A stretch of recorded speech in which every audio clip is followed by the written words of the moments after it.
بسم اللہ الرحمن الرحیم۔ بنی اسرائیل کا نظام یوں چلتا تھا کہ ہمیشہ ان لوگوں میں ایک بادشاہ ہوتا تھا جو ملکی نظام چلاتا تھا، اور ایک نبی ہوتا تھا جو نظام شریعت اور دینی امور کی ہدایت اور رہنمائی کیا کرتا تھا۔ اور یوں دستور چلا آتا تھا کہ بادشاہی یہود ابن یعقوب علیہ السلام کے خاندان میں رہتی تھی، اور نبوت لادی بن یعقوب علیہ السلام کے خاندان کا ترہ امتیاز تھا۔ حضرت شمویل علیہ السلام جب نبوت سے سرفراز کیے گئے تو ان کے زمانے میں کوئی بادشاہ نہیں تھا، تو بنی اسرائیل نے آپ سے درخواست کی کہ آپ کسی کو ہمارا بادشاہ بنا دیجئے۔ تو آپ نے حکم خداوندی کے مطابق طالوت کو بادشاہ بنا دیا تھا، جو بنی اسرائیل میں سب سے زیادہ طاقتور اور سب سے بڑا عالم تھا، لیکن بہت ہی غریب اور مفلس تھا۔ چمڑا پکا کر بکریوں کی چرواہی کر کے زندگی بسر کرتا تھا۔ اس پر بنی اسرائیل کو اعتراض ہوا کہ طالوت شاہی خاندان سے نہیں ہے، لہذا یہ کیوں کر اور کیسے ہمارا بادشاہ ہو سکتا ہے؟ اس سے زیادہ تو بادشاہت کے حقدار ہم لوگ ہیں، کیونکہ ہم لوگ شاہی خاندان سے ہیں۔ پھر طالوت کے پاس کچھ زیادہ مال بھی نہیں ہے۔ ایک غریب اور مفلس انسان بھلا تخت شاہی کے لائق کیوں کر ہو سکتا ہے؟ بنی اسرائیل کے ان اعتراض کا جواب دیتے ہوئے حضرت شمویل علیہ السلام نے یہ تقریر فرمایا اسے اللہ نے تم پر چن لیا، اور اسے علم اور جسم میں کشادگی زیادہ دی، اور اللہ اپنا ملک جسے چاہے دے، اور اللہ وسعت والا علم والا ہے۔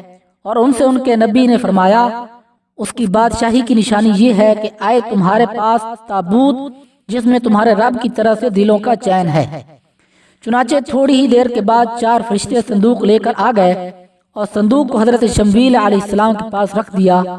یہ دیکھ کر تمام بنی اسرائیل نے طالوت کی بادشاہی کو تسلیم کر لیا، اور آپ نے بادشاہ بن کر نہ صرف انتظام ملکی سنبھالا بلکہ بنی اسرائیل کی فوج برتی کر کے قوم عمالقہ کے کفار سے جہاد بھی فرمایا۔ اللہ تعالیٰ نے اس واقعہ کا ذکر قرآن مجید میں فرماتے ہوئے اس طرح ارشاد فرمایا، جس کا ترجمہ یہ ہے، اور ان سے ان کے نبی نے فرمایا کہ بے شک اللہ نے طالوت کو تمہارا بادشاہ بنا کر بھیجا ہے۔ بولے اس سے ہم پر بادشاہی کیوں کر ہوگی، اور ہم اس سے زیادہ سلطنت کے مستحق ہیں، اور اسے مال میں بھی وسعت نہیں دی گئی۔ فرمایا اس سے اللہ نے تم پر چن لیا، اور اسے علم اور جسم میں کشادگی زیادہ دی، اور اللہ اپنا ملک جسے چاہے دے، اور اللہ وسعت والا علم والا ہے۔